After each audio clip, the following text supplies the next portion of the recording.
Good morning, good afternoon, good evening to our friends from all over the world.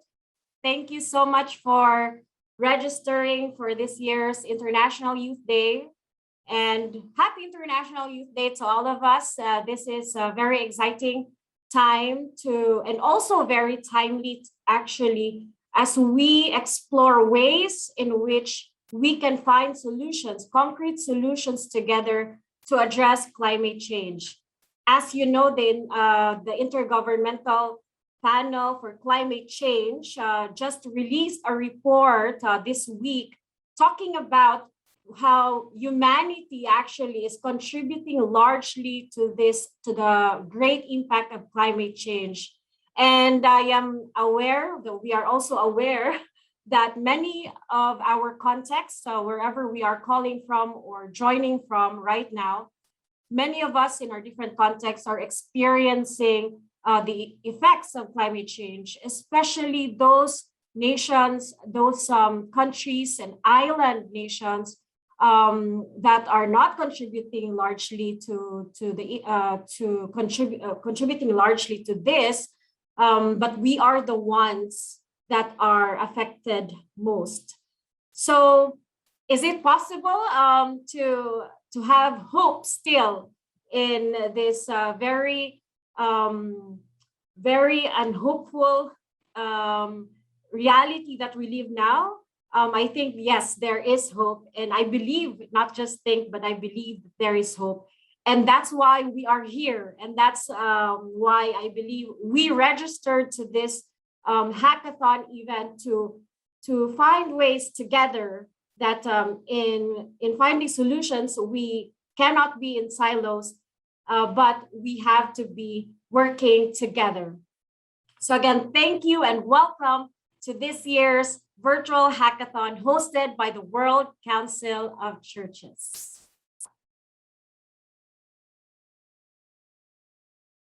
The floodgates are open, but the people have closed in. The forests are burning, and we've nowhere to go. Wading through the oceans of water, sand, and air. We're all climate refugees in a world that cannot share. 200 million of us by 2050. Our homes will be forgotten, either burned or washed away. But the earth is still forgiving and will heal, restore, and spare all the climate refugees in a world that learns to care.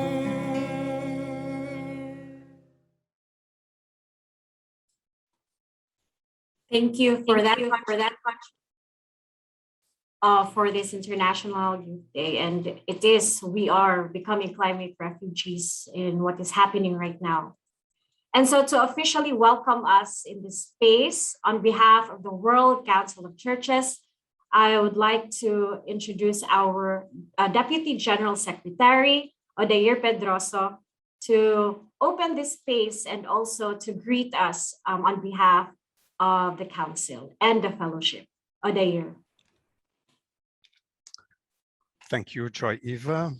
Hello, everybody. I wish to welcome you to this Ecumenical International Youth Day and the hackathon that marks it, and underline the importance of what we are going to do together during this day. I'd like just to, as I welcome you on behalf of the WCC, I would like just to make 3 brief notes closely connected with the song that we have just listened to. I'd like just to draw your attention briefly to the number of deaths caused by heavy rains during the summer. 300 people in China, 35 in Niger, 60 in Afghanistan, 190 in a country like Germany, 41 in Belgium, 230 in India. So what's behind all this? Joiva has just mentioned the release of the UN Intergovernmental Panel on Climate Change, the first part of a report that will continue in the coming year, which underlines the main issue that brings us all together here, how human activity is a primary factor in the present climate emergency, if not a disaster. So this is a vital issue. And I would like simply to add that this issue, vital as it is very high in the agenda of the next assembly of the World Council of Churches that will meet next year in Germany. The text that a group of theologians prepared about the theme of that assembly, Christ's love moves the world to reconciliation and unity, includes references to the fact that we live in a new age of the planet, the Anthropocene, which is closely connected with irreversible effects of human activity today. So in this sense, I hope that our hackathon, its results will help us to prepare the next assembly. I hope that they will be important in your lives, in my life, in our lives. And I hope that it will be important in the life of the churches that are related to the World Council of Churches. Welcome and blessings for this event. Thank you. Thank you, Odair, for those words of welcome and also words of challenge to us as we brainstorm together and as we also contribute to this finding solutions. And there is a way, and we can all be a part of this way moving forward. So thank you so much. And so now, I think it's important also to recognize that as a faith community, we start as well with the prayer. So may I request Joape and Lani to lead us in prayer. Thanks, Odair. Thank you very much. Let us pray. As God's people, we gather together in the name of the true God, the Father, the Son, and of the Holy Spirit. We have come to celebrate the 2021 International Youth Day. As we meet, we affirm that we are part of God's marvelous creation. We join in confessing our lack of care for creation and the earth's environment. We gather to affirm that all of God's creation is good. Thanks be to God. Amen. Amen. Thank you.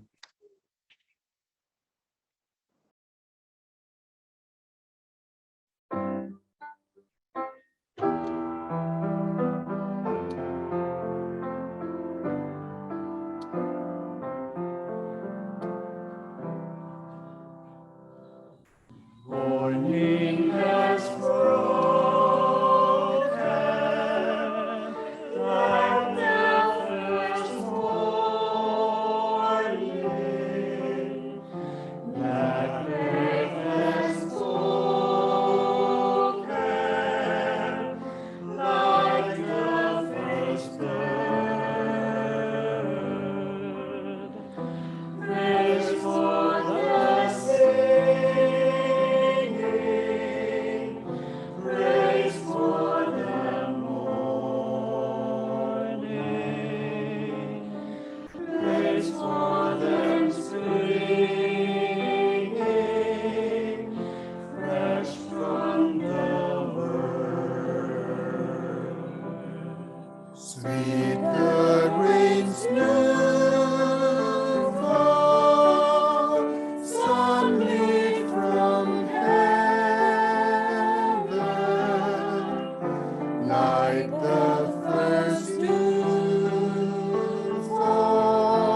Mine is the sunlight, mine is the morning, born of the twilight, hidden so plain. Praise be the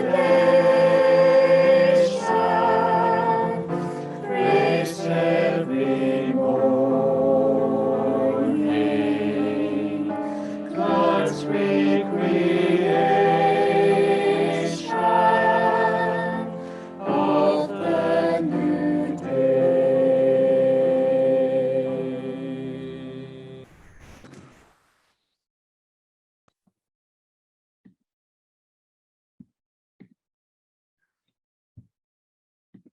Almighty God, our loving Father and Creator of the whole universe, as we behold our very beautiful world, we come giving thanks. We give thanks for mountains, which stand in grandeur, for running streams which refresh the valleys, for trees and grass which protect our environment, for the animals and the all living creatures which you have created. God, who created night and day, we give thanks for the soft and soothing light of the moon and stars, for darkening the light, enabling necessary rest and sleep. We give thanks too for the brilliant sunrise that begins each day, awakening our bodies for work and play. God of splendor, may we daily appreciate all your created beauty as we acknowledge that in Jesus Christ, all creation is held together. May all creation be indwelt and renewed by the Holy Spirit, making this beautiful and varied world truly a home for all. Please hear and accept our prayer this day as we come before you and give glory to you, our one God, the Father, the Son, and the Holy Spirit. Amen. Thank you. And again, welcome to those who just joined us to this International Youth Day Hackathon, virtual hackathon. So virtual hackathons, I'm not sure if everyone is familiar, but before I say that, I can see in our chat box many of our colleagues writing down their names, the organizations they're from, and the countries that they're calling from. So if you haven't done so, please share with us your name and also the church you're representing or the country where you're calling from, so we know who are in this call. It's very exciting to see many people coming from different regions joining this, interested in being a part of finding some concrete solutions together. So we have from, so I may not be able to read all of your greetings here, but it's nice to see someone from Kenya, from Togo, from India, from Tanzania, from Bangalore. Welcome, welcome. There's a question on interpretation. As we noted in the registration, interpretations are available in the afternoon Geneva time, 2:30 p.m., the last discussion time, 2:30 p.m. to 4 p.m. at Geneva time. So if you would like to have specific interpretation for that, for French and Spanish, you may join us later, or you could also stay tuned with us and be a part of different small groups. So just very quickly also, so hackathon is basically, it's a marathon of hacking some problems. This is usually affiliated in IT world, in the in technological advancement or different in that aspect, that area. However, many NGOs, many organizations have been using this, especially recently, in identifying one problem or one issue, and then inviting people from different parts of the world to find solutions, make proposals, and then propose it at the end of the hackathon. In most cases, it's always a competition, but in other, in NGOs and different organizations, we use it as a way of a team building activity, and not just to talk about things and discuss about things, but really the main goal, the main objective is to have concrete solutions, or to find concrete solutions together, whether it's through our individual participation, through our faith communities, and also through the global advocacy that we are a part of. And as we go over that, we will have facilitators. So most of the time, we will be in discussion in small groups or breakout groups, which will be facilitated by 5 young people also. And then after facilitation, we come back to this main room where we give the summary of the different discussions from these breakout rooms. So again, we are not having competitions, rather we are trying to brainstorm, build each other in this one issue, climate change. How do we respond to this in concrete ways that we can concretely contribute as individuals, as part of the faith community, and also as part of the global movement. So much responsibility is it, but it is possible. I think it is possible, given with our time. So I'm going to introduce our facilitators who will be facilitating the entire time in the different breakout rooms. First, I would like to introduce Renato Velanga. He is a Brazilian youth leader in the Evangelical Church of the Lutheran Confession in Brazil, and one of the representatives of the Global Young Reformers Network, a program of the Lutheran World Federation. As part of the engagement as a youth leader in Brazil, Renato is one of the coordinators in the campaign named Youth and Environmental Justice, created and executed by young people as part of the ongoing youth work in his church. The goal of the campaign is to reach young people from all synods of the church, and it seeks to address climate and environmental issues as people of faith, understanding not only our connection, but also our responsibility with God's creation. The other one is Suzanne Sangi, the next facilitator. Suzanne Sangi, you've seen her with her video as she composed that original song, Climate Refugees, for this Ecumenical International Youth Day. So thank you, Suzanne. She's a member of the Indian Evangelical Church. She's a published author, freelance journalist, and singer-musician, and a lupus activist. She writes in many capacities and is passionately involved in people's movements. She has been an active participant in ecumenical movements such as the WCC Interfaith Program, and worked as a steward in the WCC communications team at the 2018 Central Committee meeting in Geneva. Currently, she works as a content marketing manager at a tech startup. And you can also find her working on her next fiction book and creating new music sometime. She has a channel too. Our next facilitator is Natya Tsinatsadzen. Natya, please, you can correct me if I mispronounce it. She served at the World Student Christian Federation as the executive for Europe region and Interfaith Program Director since October 2014. She is passionate about and committed to social justice, human rights, empowering disadvantaged communities.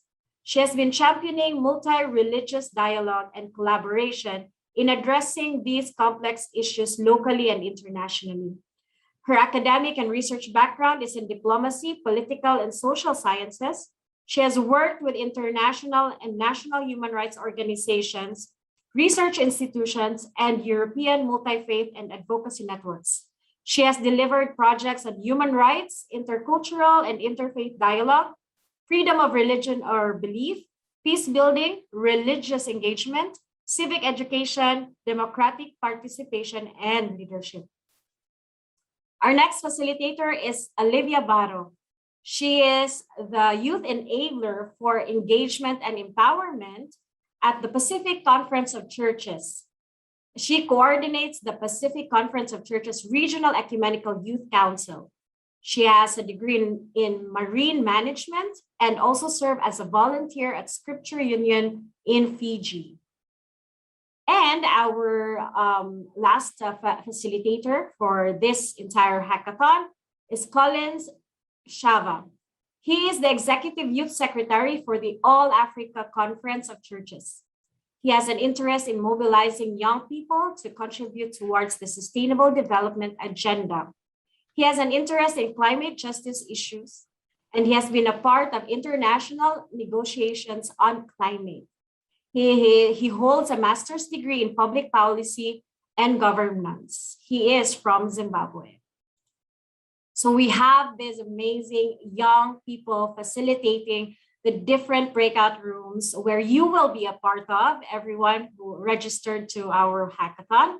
And also, my name is Joy Eva. I don't think I introduced myself. I'm Joy Eva Bohal. I am currently serving as the Program Executive for Youth Engagement in the Ecumenical Movement here at the World Council of Churches. And so these are the amazing young people who will be with us. Together with our facilitators, we also have mentors.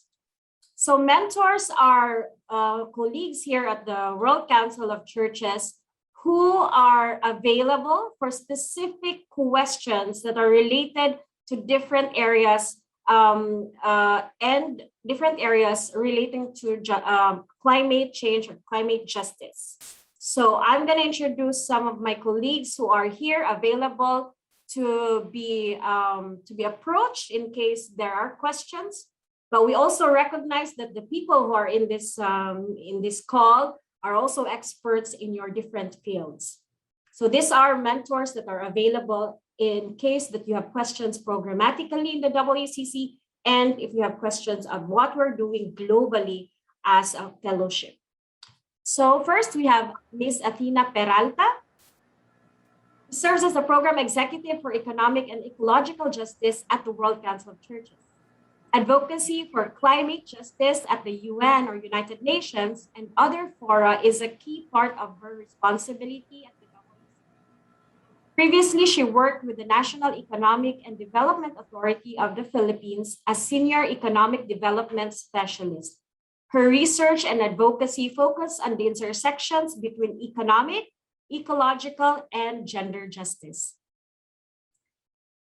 Ms. Frederick Seidel, another colleague, is passionate about climate solutions since she was 14 years old. She leads the WCC's Child Rights Program and managed the WCC UNICEF Global Partnership. Before joining the WCC, she has worked 12 years for UNICEF as a Deputy Representative, Child Rights Education Program Manager, Communication Specialist, and Head of Field Office. She served as a spokesperson for the United Nations and the OSCE in post-war Balkans, and as a journalist for Deutsche Welle TV in Germany. She holds a master's degree of sociology of the Sorbonne and Freie University in Berlin, and specialized in education science and international relations at the Institute of Études Politiques in Paris. Another colleague available as mentor is Dr. Manoj Kurian. He is the coordinator of the World Council of Churches Ecumenical Advocacy Alliance, where he leads two campaigns, food sovereignty and sustainable agriculture, and HIV and AIDS. As a medical doctor from Malaysia, he is trained in community health and health systems management, with 30 years experience working in the healing ministry from the grassroots, national, and international arena. From 2015, aside from coordinating the Ecumenical Advocacy Alliance, he also coordinates the WCC section on ecological and economic justice as the focal person responsible for Asia. He is also the adjunct faculty of the College of Public Health in Kent State University. He's a published author, poet, and artist. And another colleague available for questions later also is Mr. Dinesh Suna, who is the coordinator of the Ecumenical Water Network of the WCC. Ms. Dinesh or Mr. Suna has over 2 decades of experience being engaged with several ecumenical organizations in his home country in India since the 1990s, including the National Council of Churches in India and Churches Auxiliary for Social Action. He has a postgraduate degree on journalism and mass communications and a master's degree in social work, besides several professional certificate courses on gender, water diplomacy, among others. Currently, he is also one of the co-leads of the Partnership of Religions and Sustainable Development work stream on environment, water, and climate action. So welcome and thank you, colleagues, for making yourself available. If there are questions from our participants, specifically on the different areas of your work. Thank you. So as we go now, as we are transitioning to breakout rooms, just a very important reminder also, be respectful. Let's have some code of conduct online. Even though this is online, we still have to practice good conduct. We still have to practice respect to everyone, although we don't see them in person, but even online, we have to respect everyone. Everyone's voice is very important. There is no wrong answer. So feel free to express yourselves and be able to share in the small groups. We have amazing facilitators who will accompany you along the way. If you are talking too much, be mindful about that. So also be mindful about talking a lot. So if you notice that you are doing so, allow other people to speak as well. So you step back so others can step forward, okay? And also, if you have questions, use the raise hand buttons. Also, please keep your microphone muted so that everyone can hear when somebody is speaking. And okay, so we have the Zoom courtesy here as well. And also, we do not tolerate bad behavior. So please, even if it's online, don't send any indecent messages to any participants or the facilitators as well.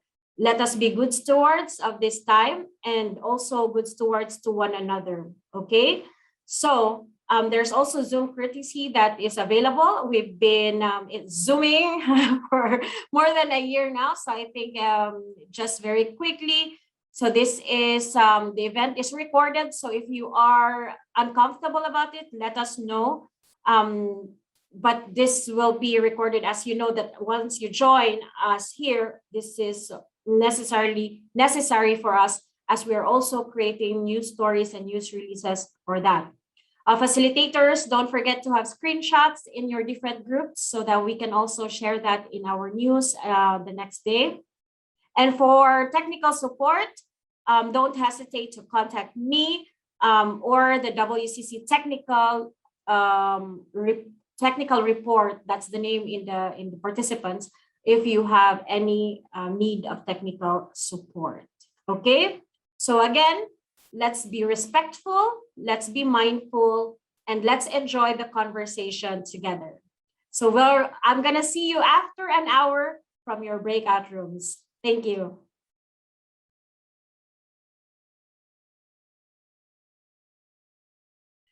So before we go to the summary, as our facilitators will give a brief, some summary from the different discussion groups, we will watch a video. This is a contribution. It's a video from the Protestant Churches of Southeast Sulawesi and caretaker of Youth and Teens Communion of Churches in Indonesia.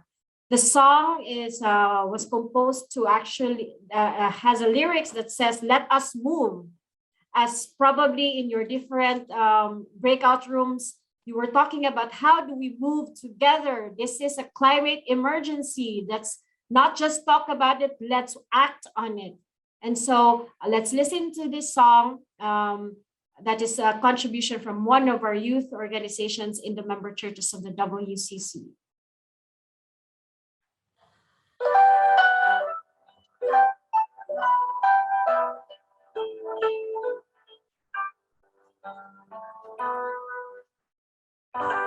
I lift up my eyes to the mountains. Where does my help come from? My help comes from the Lord, the maker of heaven and earth. So I will move with the power of God's love. I will move, yes, I will move with His grace that strengthens me. Let us move with the power of God's love. Let us move with His grace that strengthens us. Let us move.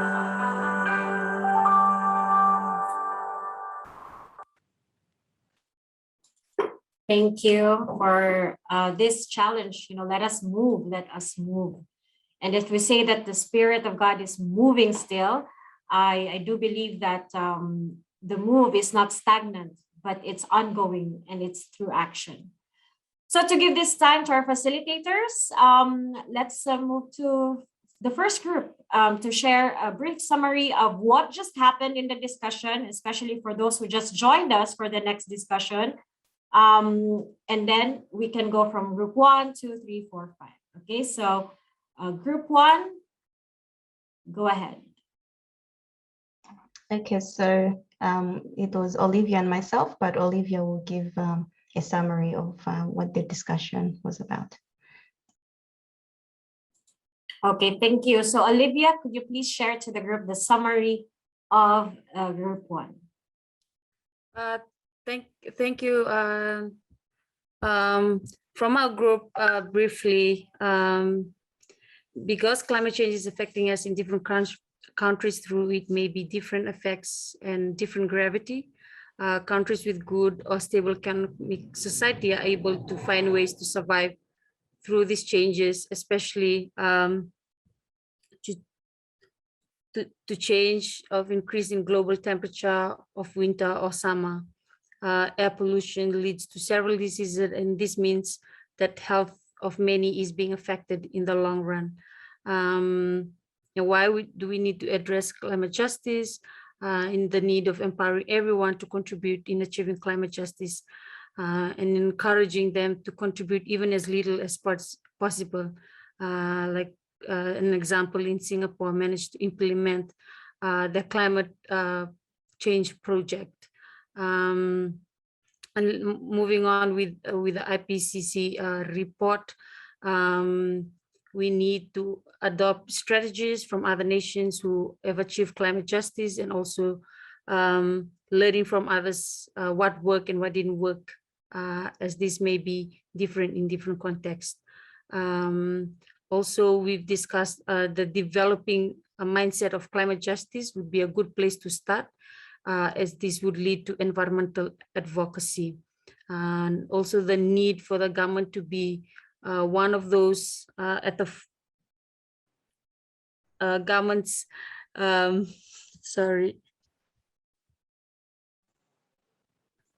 be one of those at the forefront towards climate justice at Central region. For example, in Uganda, they plant a tree for each wedding ceremony as a way to contribute positively towards climate change, and as a reminder that we are all part of a change. And in a different context, we faced we at the forefront of climate change, and we do. There are more risks in inundation and increasing the temperature in different countries. So yeah, from the team briefly, we need to work together to achieve climate justice in different communities. It need to begin with us as individual, and then from us to another, and then it leads to more people. The need for more awareness in our communities. Most of our communities, in our local communities, who don't even understand what climate change is, and even to fight for climate justice, that would be a different answer altogether. And given there's a question on as indigenous communities, they hold the most, they depended on the ocean, they depended on the land for their livelihoods. And it's important that we protect their rights, protect in order for to safeguard the oceans and be custodians of these oceans. Thank you. Thank you, Olivia, for sharing that from the group. Now I'm gonna call another. Now we can see you. That's nice. We didn't see you earlier. Now we can see you. Thank you, Olivia. Okay, so I'm gonna call next Natya. So for the facilitators, just to be mindful of our time, if some of the issues or the sharing had already been shared in the summary, you can just add whatever was not yet mentioned by the other facilitators, okay? So to also be mindful of our time. Thank you. So Natya. Yes, Joyuba, thank you so much. And actually, I had an amazing group, and I had amazing person, Daphne, helping me to take the notes. And Daphne will briefly bring and report the main keynotes. Daphne, please, can you please share? Thank you so much. Thank you, Natya. So in room 2, we dealt with 3 questions, and I'm just gonna read them out. How does our church respond to climate change issues? Most of the not panelists, but the participants said tree planting, churches of tree planting, Sunday schools engaging in planting trees, town cleaning day involving congregation, workshops on climate change, advocacy on climate change, equipping and empowering youth and women on the challenges of climate change, seminars, creating advocacy groups, no plastic advocacies, women empowerment and advocacy group going into grassroots communities, advocating on traditional knowledge and practices in combating climate change, introducing eco-theology in theological colleges and seminaries, church involvement in making public policies and environmental laws, the need for addressing the ignorance and advocating in climate change issue within grassroots communities, the need for integrating indigenous knowledge and theological teachings on advocacy for climate change, advocacy through traditional ceremonies, festivals, dances, and stories. In terms of intergenerational dialogue, the participants talked about how we live in an intergenerational space. However, the question is, how do we equip young people with effective communication skills to encourage dialogue in those spaces and allowing the space to speak that is not discriminating, but inclusive, whether by screaming or through silence. And finding concrete solutions, age-appropriate and contextual Bible studies, church carry out awareness among its members, church getting involved in environmental conservation efforts with NGOs, church involvement in making public policies and environmental laws nationally and internationally, interdenominational dialogue on climate change, interfaith dialogue and collaboration on climate change issues, and advocacy through mass media.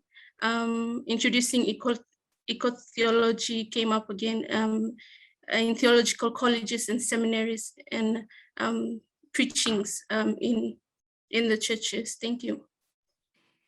Thank you, Daphne, for sharing the summary from your group. Thank you.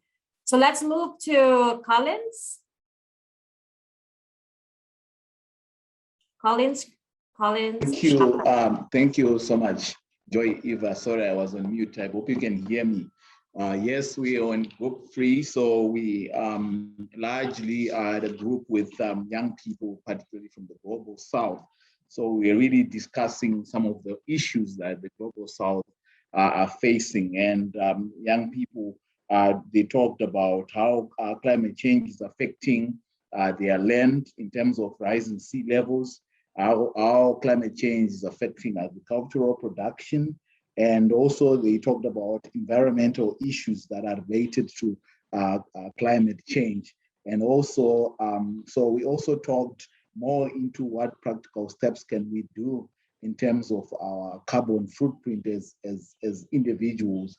And then we talked about the issues of moving away from comfort and rethinking about civilization and sustainable living, and how also faith communities can contribute to that in terms of reducing the use of resources that emit carbon emissions and resources that also cause environmental pollution and degradation. We also talked about the dilemma around indigenous communities, that there is need to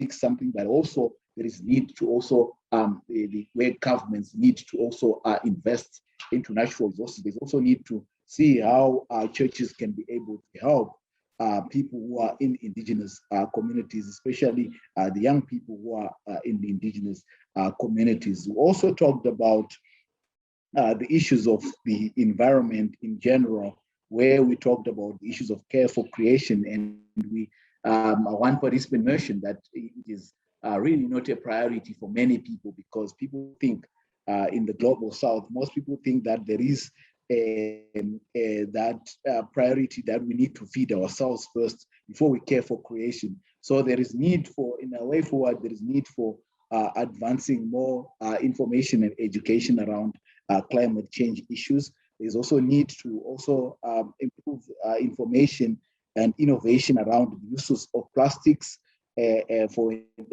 that we reduce environmental degradation. And lastly, there's also need for us to call leaders so that they act towards climate change like they did with COVID, leaders acting fast to combat climate change. Thank you.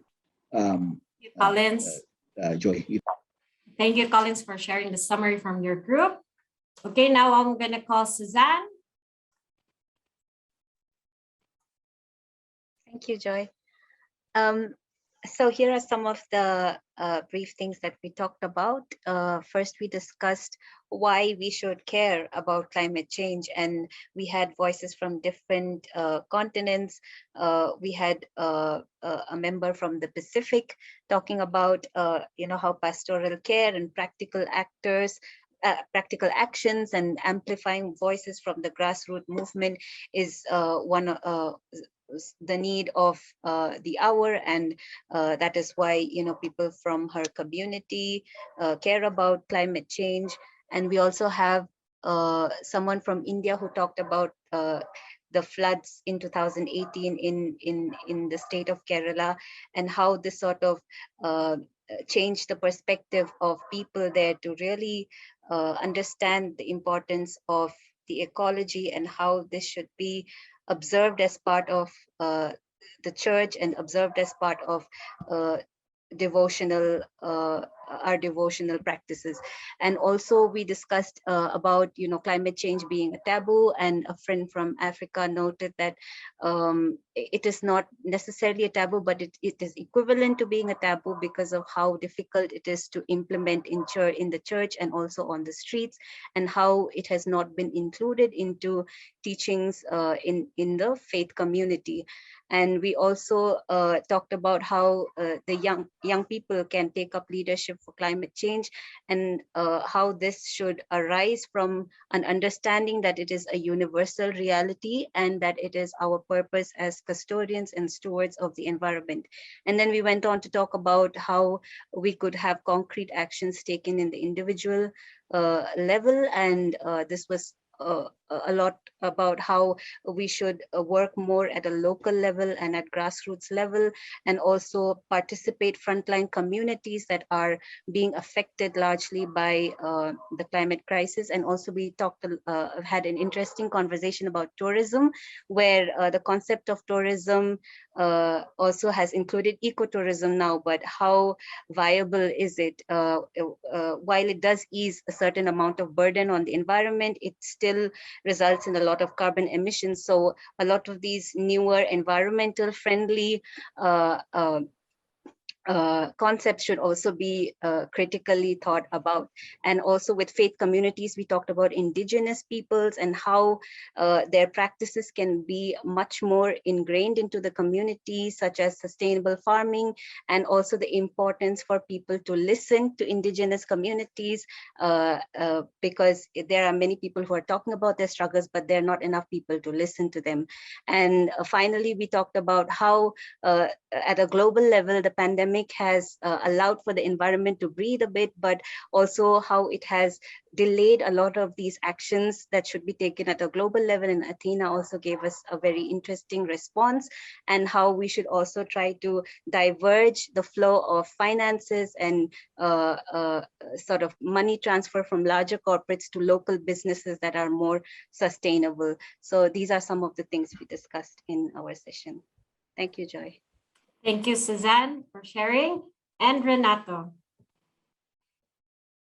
Hey, so yeah, I took some notes related to the things the churches and young people are doing, and then the challenges, and then some practical steps. So in terms of what the church and young people are doing, we talked about young people creating building safe spaces for discussion in a local context, and the usage of artistic approach to do that. We also talked about seagrass planting and mangroves planting as well, and also the connection between local parishes, local communities, and the government and governmental bodies, and the importance of that in providing an exchange of resources, and how powerful that could be. Also, we talked about church organizing tree planting days, and also children asked to plant trees in school. So this being also activities conducted and organized by the church and schools that are, of course, connected to the church.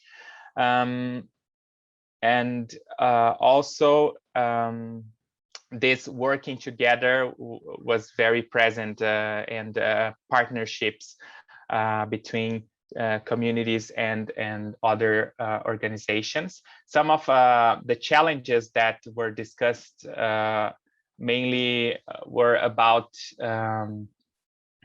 lack of education and awareness in local levels. So the importance of engage in local activities and awareness and raising awareness about that, especially with children as well, and young people. So that was some of the things that were brought.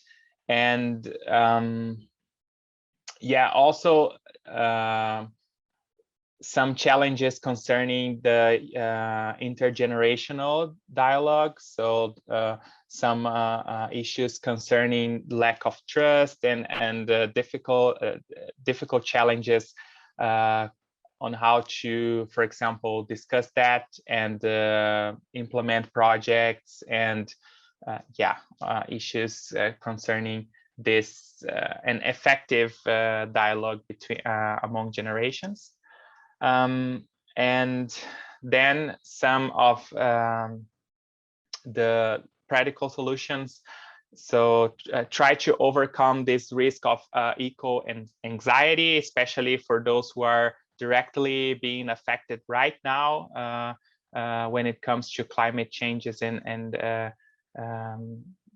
the consequences of that, and also focusing on solutions that only adults can take. So to solve this problem between generations, among generations, and intergenerational dialogue, try to focus on things that only adults, decisions that only adults can make. For example, pressuring banks to stop investing fossil fuels, and how important it is for children to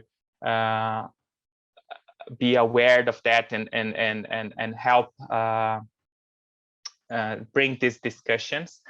And then also concerning the intergenerational dialogue, being young people being ready to have these hard conversations with elders with respect, and try to bring this information and shift of mindset, but always, of course, trying to rephrase thoughts and ideas in order to reach this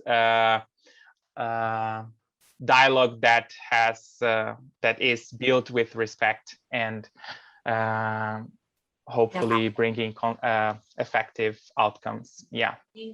Thank you, Renato, for sharing from your group. So thank you, everyone. If you have particular specific questions, you can type it in our chat box, because we want to be more to give more time in the different sharings in the breakout rooms. We're just gonna transition now to after hearing the first part, the first discussion from the different participants in the first discussion, we are now just gonna transition to new group of people. We just had also people leaving and people coming in into this call to join the discussion. And for those who waited since 30 minutes ago, thank you for also waiting, and I hope you get some idea of what had been discussed in the different groups. So welcome again. For those who just joined us right now, welcome to this virtual hackathon. You can see in our background, you can hashtag us if you hear something quotable quotes, or you can screenshot and post it in your social media.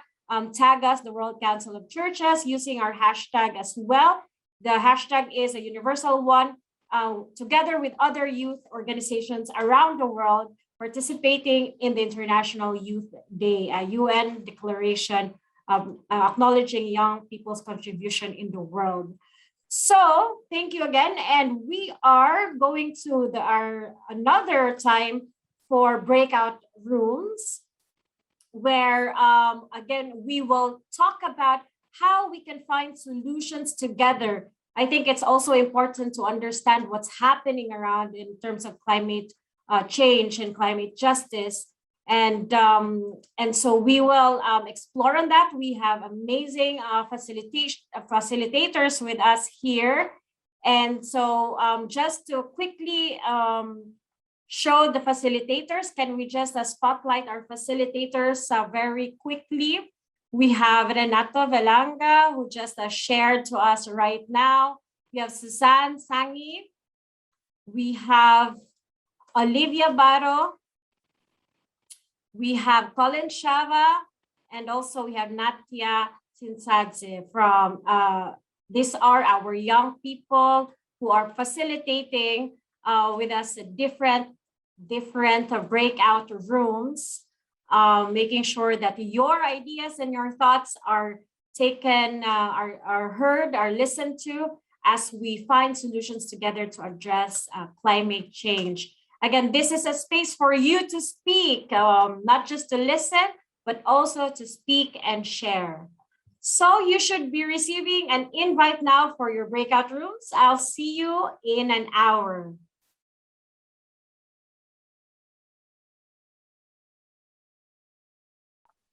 Thank you. As we listen to the different summaries from the second part of the discussion, Again, just a reminder to our facilitators or those who will report, let's focus on the concrete steps that has been shared by the group. So to have more time later for the discussion in the last part of this hackathon, okay? So let's continue. And since we've heard a song from her, I'm calling in Suzanne Sangi. Thank you, Joy. Right. So we had a very interesting round of discussions again. So here are some of the highlights.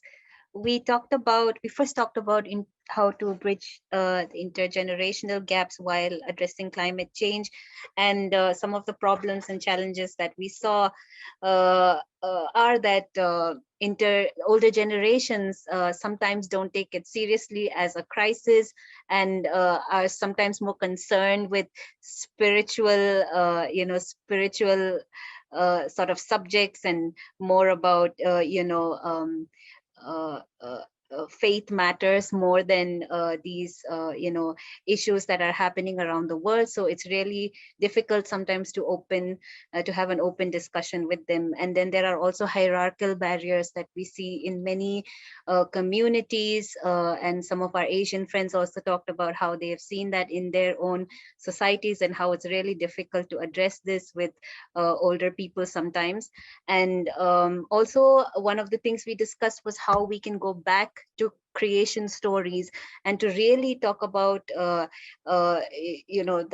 really understand ecology through the lens of creation. And this way we could sort of address a larger population in the church or in the community, so that we have a sort of really relevant source to all talk about.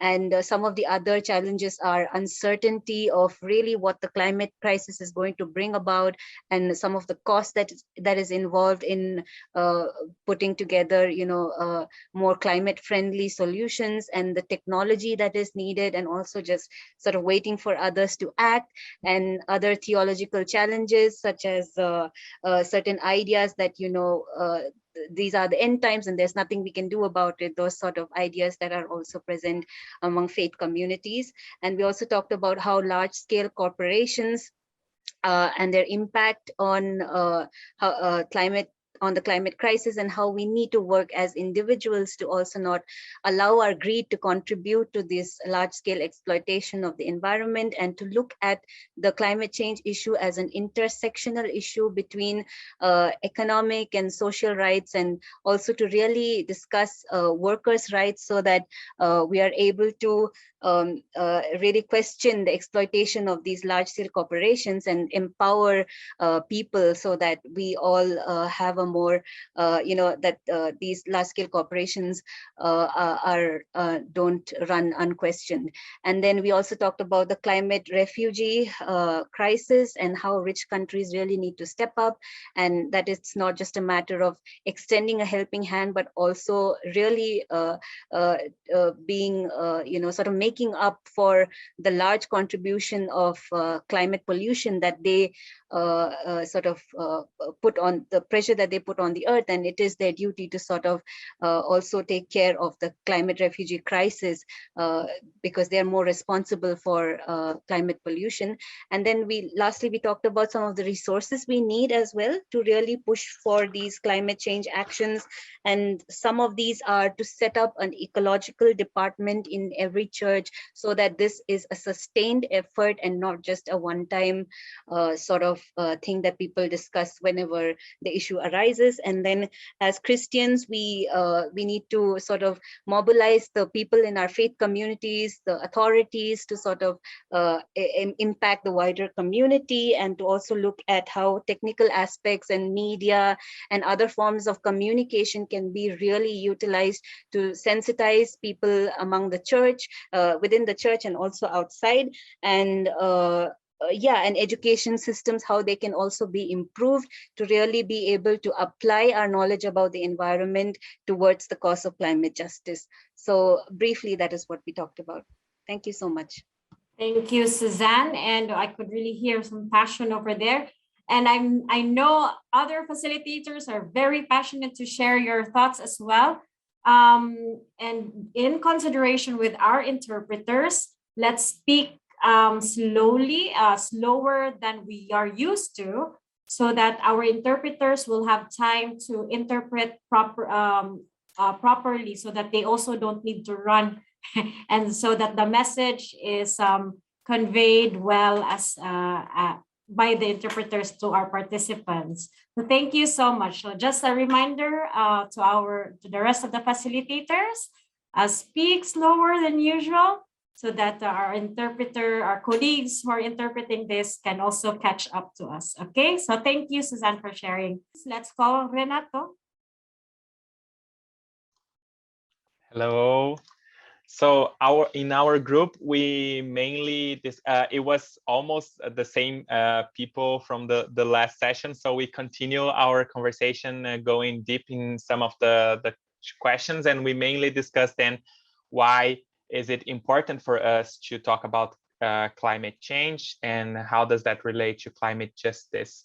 So the participants brought the perspective that the creation is a biblical perspective. And we cannot put the creation and the environment for sale. So that was a very important and strong statement. And also in a personal level, being from a region that is directly affected by climate change makes it essential to discuss and talk about these issues and bringing them into the communities.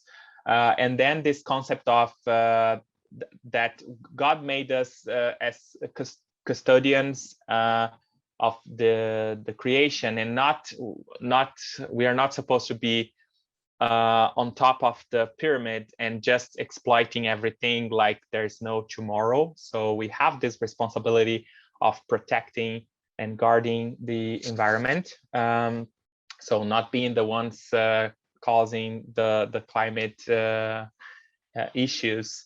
And also this thing that is generally a misconception that climate change is a punishment from God. So we commonly hear that in our communities, and then there is this necessity, we need to discuss that it's not like that. So it doesn't necessarily, we have our actions, and we have then the consequences of our actions on Earth. And also there was this strong statement that we are chosen to engage in this conversation, and the Earth belongs to all of us. So we need to address these issues, and then the church being the space to bring those issues in a safe manner. So when the church, and then there was a very interesting sentence that when the church talks, the people hear. So that was very interesting. Well, and then we also talked about then the church having a huge impact in society, and especially in countries where the Christian church is the very relevant to society. So people listen to what the church has to say. So in this scenario where the spaces of dialogue are shrinking, we need to create more spaces using the church spaces to talk about issues like the environment. That was more or less what we talked about. Thank you, Renato. Next, we'll go to Natya. Thank you. I can recall many similar issues as we also discussed in our groups and reported by Suzanne and Renato. We were also quite the same people in the group. We had newcomers, but I'm very supportive to our committed people to staying long and contribute and go into deeper conversations, what we also discussed in the morning. So what we tried now to bring was really highlighting 3 or 4 concrete solutions, how we as churches and faith communities can address the climate change and ensure the climate justice. So I will try to summarize in more concrete solutions. So the point one that the group agreed was that we need to create more platforms for exchange of good practices and awareness-raising campaigns and initiatives. Point two was to bring more sustainable solutions. And for example, the initiative that are so widely done in many contexts, like the planting trees, we need to find more sustainable solutions, how to maintain the trees as well. Point number three, important, shared by many of us, was change all to be changed. I also liked it as a motto for us, because we highlighted that in order to see the global change and impact in different contexts, we need to start from ourselves, from our individual responsibilities to be the change makers. And we need to be the first actors, agents of climate change as churches and faith communities. And last but not least, point four, acknowledge the global responsibility of the wealthier countries towards the developing countries, and the responsibility of the big rich companies towards vulnerable groups and the local impact they are making on grassroots communities and contexts. So these were the four key points, but we took notes as well. So we will be sharing more with everyone later on. Thank you so much again, and thank you for the group too. Amazing people. Thank you, Natya, for sharing. Now let's go to Olivia. Thank you, Joy. For group one, we have the same people coming into our, and also few new ones. So yes, from our brief summary on our discussion is, we have to decide what we want and what we need to exclude in our actions. We need to put pressure on company and provide advocacy from people to speak out, work together, mitigate the impacts upon causes of climate change. As young people, educate, create awareness, and initiate behavioral change campaigns in our communities, and finding innovative and creative ways to address climate change. And also what really came out is the need to create a safe space, like we do in gender-based violence. It will help to discuss and address climate change, and be able to break the silence, and be able for young people to speak without any barrier, knowing that it's safe and they can share whatever they are going through. The need to change legislations on developing companies coming into our communities to develop, and also really what came out was an individual, we don't really commit enough. The change need to start in our household. We need to find challenge. Even we are, it's challenging to even explain to our families the importance of climate change and why we do what we do. So for a brief, thank you, Joy. Thank you, Olivia, for sharing. And now we have Collins. Collins, are you here? Thank you. Thank you. Yes, thank you. Sorry, I'm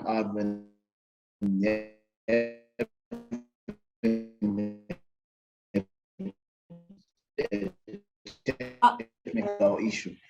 And we had, can you hear me? Yes, Collins, if it helps, you can turn off your video so that we can hear you. We prefer to hear you too.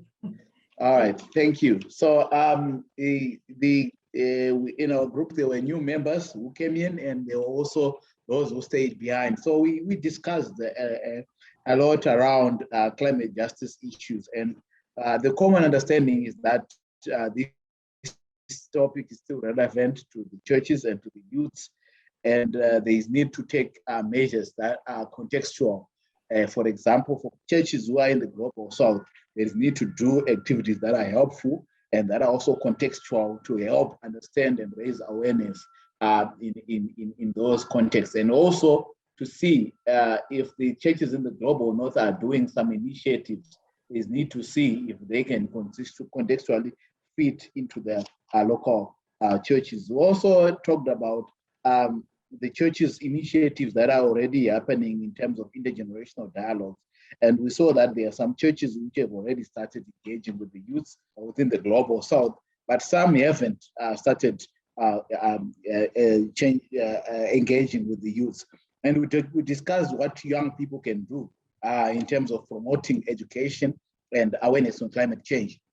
And we had some good stories from the Pacific on advocating through arts, which is a creative way of creating information. And we have also seen that young people can also take the message across by making more people aware in their own communities. And also faith communities can continue to also analyze the local situations and also make advice on the practical issues of addressing climate change. We also discussed about why interfaith initiatives are also important in addressing issues of climate change. And we also talked about the soft power of religion, how it can be used to address companies that are contributing to climate change in some of the countries. And in terms of advocacy messages, we talked about churches themselves taking also a key role in advocating for more action on climate change, in advocating for more resources to climate change, and religious leaders also urging their leaders to ensure that they respond to climate change, and also the church taking its own initiatives in going green, in also making its people to go green and avoid using fossil fuels and go solar. So some of these things that we have discussed that I can add from what has already been said. Thank you. Thank you, Collins, for sharing also from your group. This has really been very productive, and we have listened to a lot of challenges already and a lot of call to action. So thank you so much for everyone participating, speaking out, sharing in the discussion as well. Before we go to the another part of the discussion in breakout rooms, again, just a reminder, we have interpretation. For those who would need, we have 2 rooms. One room will be in Spanish and one room will be in French. So if you need interpretation in either Spanish or French, you can stay behind and then we can assign you specifically to the room that you need the interpretation in, okay? So for those who just joined us also right now, welcome to this first ever virtual hackathon hosted by the World Council of Churches for the International Youth Day that is celebrated around the world. It is a United Nations declaration. Our theme this year is on climate change and care for creation, and especially the hackathon is an activity taken from the IT-related event, in-person event. We're adapting it, modifying it as a way of team building, brainstorming, and finding solutions together to address a specific issue. And in this case, we're talking about the issue of climate change. Again, this is a space for you to talk in the different breakout rooms. So respect each other's opinion and context and experience is valid. So allow everyone to speak. We have facilitators here that are guiding the different conversations. We also have mentors from the WCC program staff who are also available to explain or to help address other questions in the group. If you just joined in, also put in the chat box your name, where you're coming from, so we know who else are coming here. We have someone from the DRC also here now.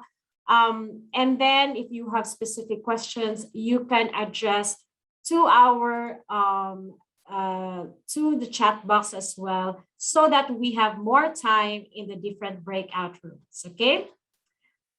Also, before we go, finally, I want to share this material that the World Council of Churches have published.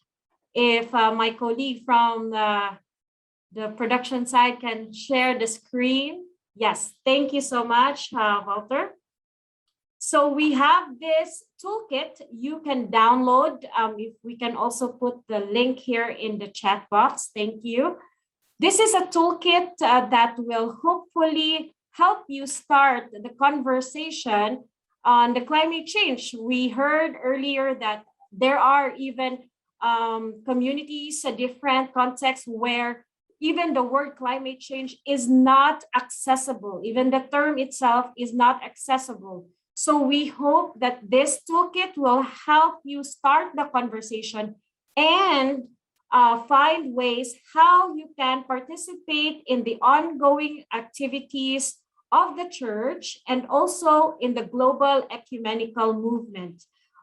We also feature in this toolkit a suggested prayer and also other resources. This will also link you to other resources of the World Council of Churches on the work for climate justice and economic justice as well. So this is for free. You can download it in the provided.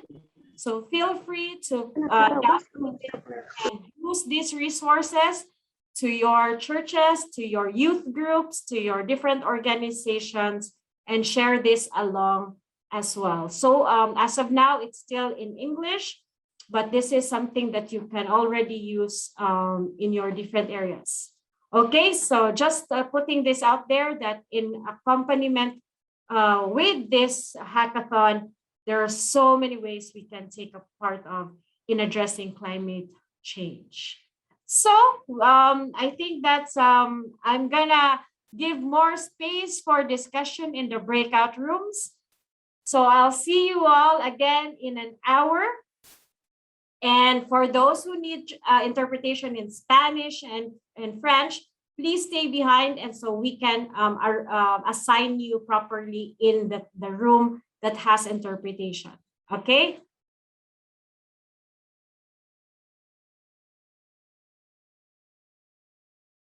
Hello, welcome back to everyone. I hope you had a fruitful conversation. So far, we've been here. Thank you, special thanks to all our facilitators who keep themselves up from different time zones. We have Olivia from the Pacific, who's probably very early for her now, very early in the morning, who's keeping herself up and sane to facilitate all the conversations we have for this 5-hour hackathon. Again, just a reminder, we have interpretation available. So please go ahead and check the channel for English, Spanish, or French in your screen, right of share screen icon. Okay, so thank you again, Olivia, Suzanne, Natya, Collins, and Natya, Collins, Suzanne, Olivia, and Renato for joining us. Renato all the way from Brazil also. So we have people in different time zones. Suzanne in India, Natya in here in in Italy. So it's been we're very thankful for you. Also for the colleagues who are behind the scene taking down all the notes from our facilitators. We would like to thank Magar and Yasmin, who will be giving the summary as much as we are doing it. We're taking in as much of the information that were shared of how we could be a part of the solution as people of faith in addressing climate change.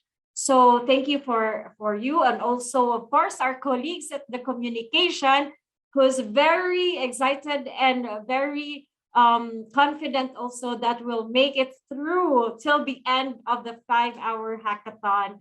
Our colleagues Walter, Marcelo, Rhoda, for being with us. And of course, our mentors, WCC colleagues, who have been very, very good resource persons also during this time, in addition to the experts that are coming from the participants yourselves, for bringing in some of the programmatic areas and some of the work we're doing globally. Athena, Frederick, Dinesh, Manoj, for joining us in this time as well. And this hackathon won't be possible without the participants.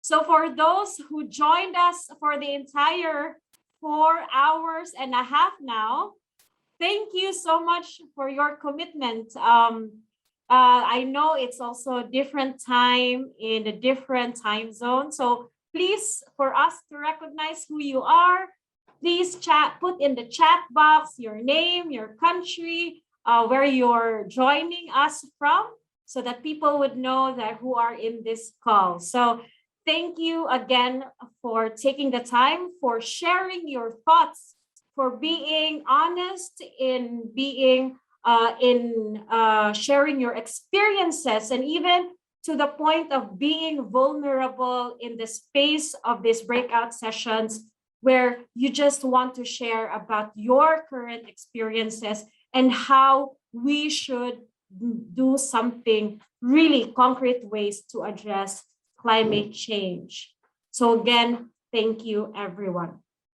So as we close, as we still need a little bit time to finalize the report, our facilitators will now have a break, a breather, as other colleagues will be giving the final summary of the different discussion groups. So, but before that, we are going to watch a video.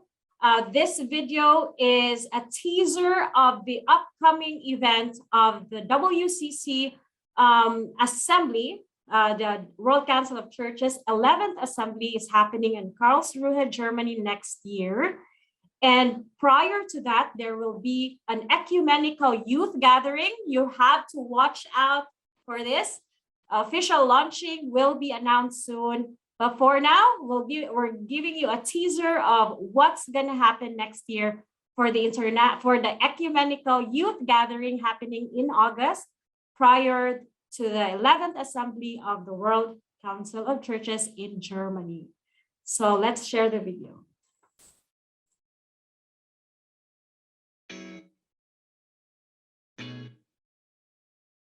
Namaste, it's me Nimala from Nepal. While we are celebrating International Youth Day today, I want to acknowledge the passion, energy, and commitment of all the youth around the globe who are in the mission for a better world.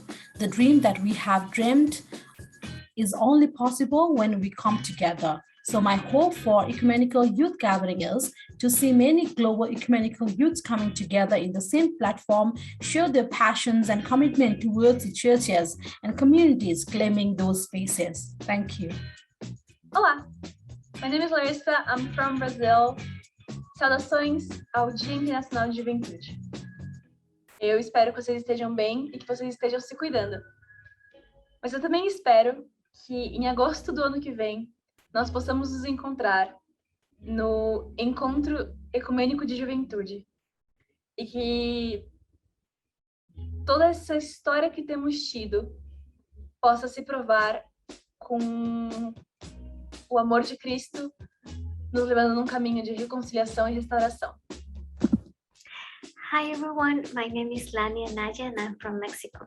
Primero que nada, quiero felicitarles por el Día de las Juventudes y saludar a las y los jóvenes de Latinoamérica y el mundo entero, recordándoles que estamos preparándonos para la reunión ecuménica juvenil como parte de los trabajos de la 11ª Asamblea del CMI. Queremos que plasmemos en una realidad el tema "El amor de Cristo nos lleva a la reconciliación y a la unidad". Te esperamos. Salut à tous, my name is Sandrine. I'm from French Overseas Department, Reunion Island. Greetings to all of you on the International Youth Day, and I hope we meet in 2022 in Karlsruhe for the Ecumenical Youth Gathering. What an opportunity we have there to come from so many countries and so many traditions to pray, to be challenged, and to experience as brothers and sisters that Christ's love reconciles and restores us. So I hope to see you there. Moi, mä oon Anne ja mä tuun Suomesta. I want to wish you a happy International Youth Day. This day celebrates the youth participation, as does the Ecumenical Youth Gathering in August next year. Young people aren't just the future of their churches and communities. We are already the present, since we are building our churches and giving our valuable contribution for the societies and for the world. This is why I want to see you all in Karlsruhe next year, where we can share our ideas on justice, reconciliation, and how to make the world a better place.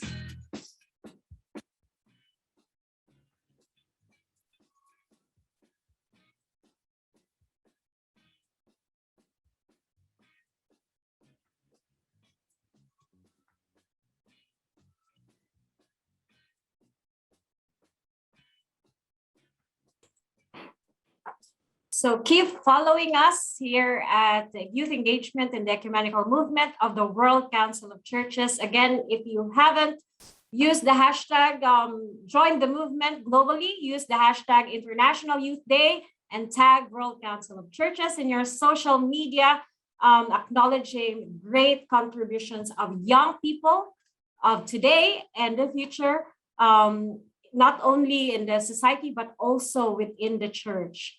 So thank you. And now I will give this time to our note takers, who have been summarizing all the reports from our facilitators for the entire 4.5 or 4 and 45 minutes now time of the virtual hackathon to give the final summary from your contributions, all participants' voices in finding concrete solutions together to address climate change. So I request Magar Yayon and Yasmin to give the final report. And also, if we can show the slide here as well. Thank you. Go. Hello, everyone. So today we have reached the final, the end of this marathon. And I think the most important thing after all of these discussions and the solutions that were shared, it's important that now we start taking action. Maybe we could change the slide. So changes that we can take as individuals, we can start by switching to renewables, planting trees every birthday, using our personal social medias to spread awareness to climate change, work to reduce carbon footprints with our daily changes. It would be also good to create safe space to speak and share the changes we want to see in the world, to use alternative transportation instead of own car. For example, bus, train, or bike would be nice, even once a week. Other good thing would be if we have in our regions, if tap water is safe to drink, it would be nice so we don't buy bottled water. Incorporate walking or biking in some of our regular short trips destinations. Taking short showers can go a long way also, and plant a garden. If you don't have space, maybe in balcony gardens are the new trend. Check out, of course, to carbon conscious companies and try to switch from the single use to sustainable. These are some of the things that we can do as individuals to take responsibility in our actions and the consequences to climate change. So changing now to faith community, what can we do as faith communities? We need to create a safe space where people can discuss ways of achieving the goal of climate justice by engaging local people so that they are also part of the change we want all to see. For example, in Togo, they have a public 3-day celebration where they're all called to participate. So this would be nice if other churches had this. Several countries are already taking action on practicing sustainable farming, planting more trees, which just needs to be replicated so that local communities can all be a part of the change. Also, as a faith communities, we can go back to the creation stories. Need the church to set up ecological department. This is important that every church can set up ecological departments. Mobilize important figures in the church to impact the community. And of course, education system needs to be revamped. Also would be nice to have town cleaning day, with this involving the congregation. I will now pass to my colleague Magar, where he will talk about the other things that we can do as faith communities. As faith community, we need to work. We need to have a workshop on climate change, climate justice, introduce eco-theology in theological colleges and seminary. Churches involved in making public policy on environmental issues, age-appropriated and contextual biblical study, introducing eco-theology in theological colleges and seminary, interfaith dialogue and collaboration on climate change. Church, we have also interfaith. We have also placed a church leader and adult must allow to intergenerational dialogue so that it is possible together for all to take significant action. Eco School, most of churches are promoting sustainable farmers, planting trees that teach and educating the community in climate change, the community on climate change, planting trees day. Okay, the next, we are now for the global movement and advocacy. Persuades banks to stop investment in fossil fuel structures that need to take down and other that need to build up for the purpose of climate change. The ministers of agriculture should provide resources and information to the local community in order to boost sustainable farming. We have also, we need also the ingenious community. Communities should be given the space to share their knowledge about recognition with the natural environment so that their rights can also be protected. Tourists can perhaps boost an economic and financial so that those funds could go toward climate change initiatives. The government can look at how such funding can be responsible directly toward climate change. For the next, I think is by adopting strategies for other nations to have achieved climate change, positive climate change practice, and also learning from other what worker and what did not work as the be different in the different contexts. Tourism can be harmful to the environment as contributes to the emission of carbon gas. Transport increases climate change, looking at the various means of transport, plane, train. However, it is competitive with a tourist activity such as planting a tree if you visit a certain place in the country. Then, then this could positively impact the tourism industry of the country. We can also reach countries.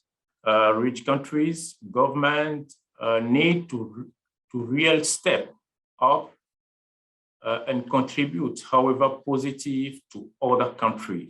Media, print, radio, platform can be used to amplify the issue among church community. Education system need to revamp by applying our knowledge better toward climate change, starting with child.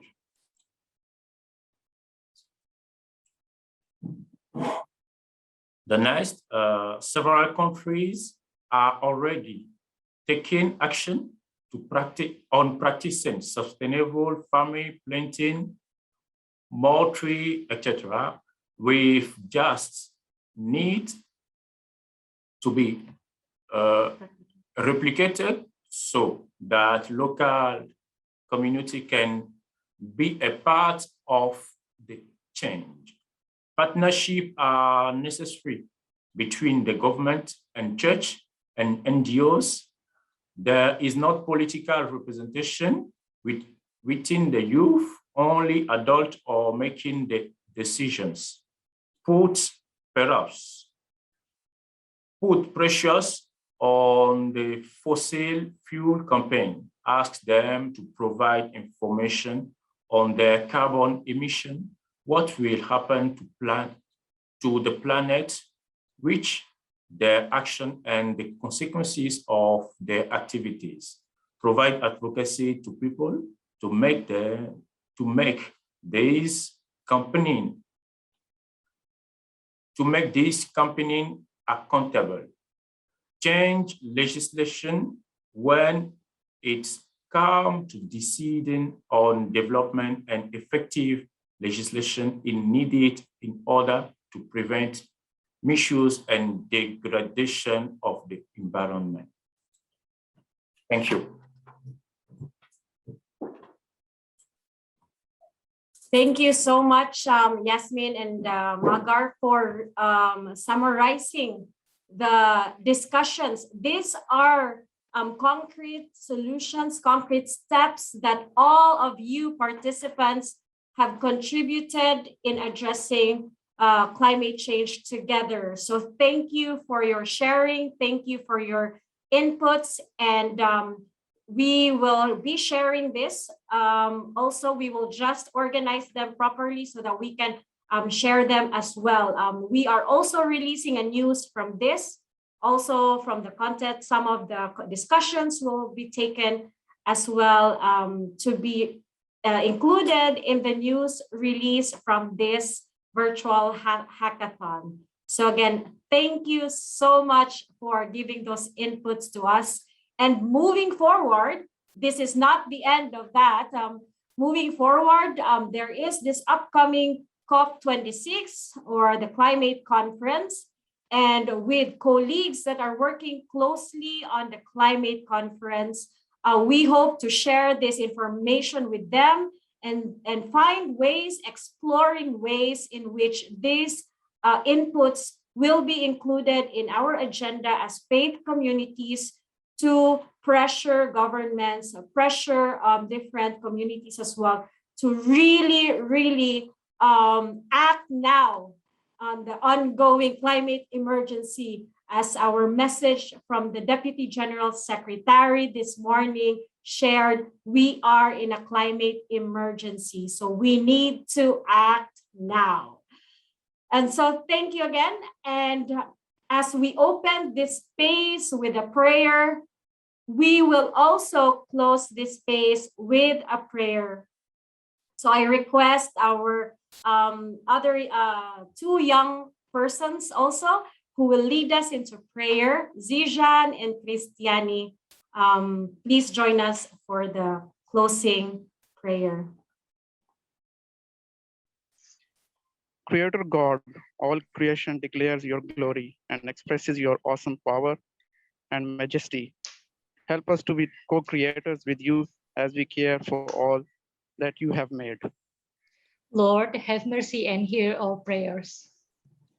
God of all, may we recognize that you value all creation, small and great, and by so doing, lead us to equally care for all creatures you have made.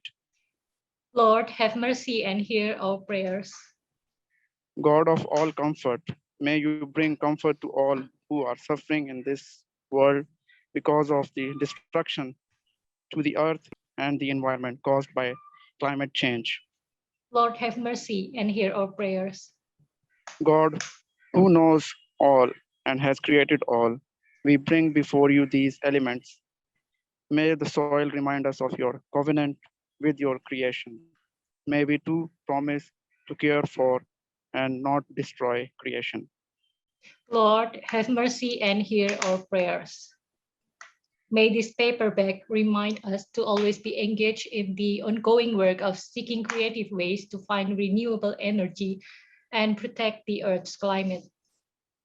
Lord, have mercy and hear our prayers. May this container of water remind us that you are a just God, and as your people, may we work for a just and sustainable consumption of food and water for all creation. Lord, have mercy and hear our prayers. May this local currency, a representation of economies of life, remind us not to exploit and ruin your creation as commodities to satisfy our insatiable desire for consumption. Lord, have mercy and hear our prayers. May these seeds remind us that all of creation is interconnected and that all creation is an intricate network in which we are all interdependent. Lord, have mercy and hear our prayers.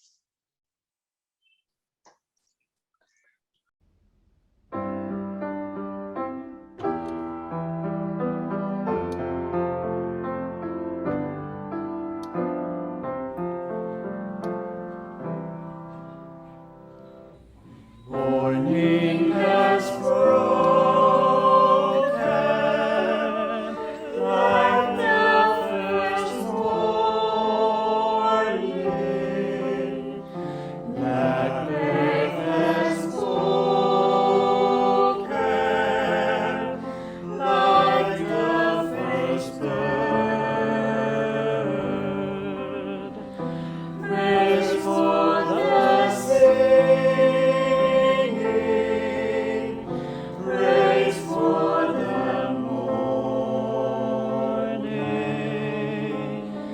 praise for them springing fresh from the word. Sweet the rain's new fall, sunlit from heaven, like the first dew fall on the first grass. Praise for the sweetness of the wet garden, sprung in completeness where his feet pass. Mine is the sunlight, mine is the morning, born of the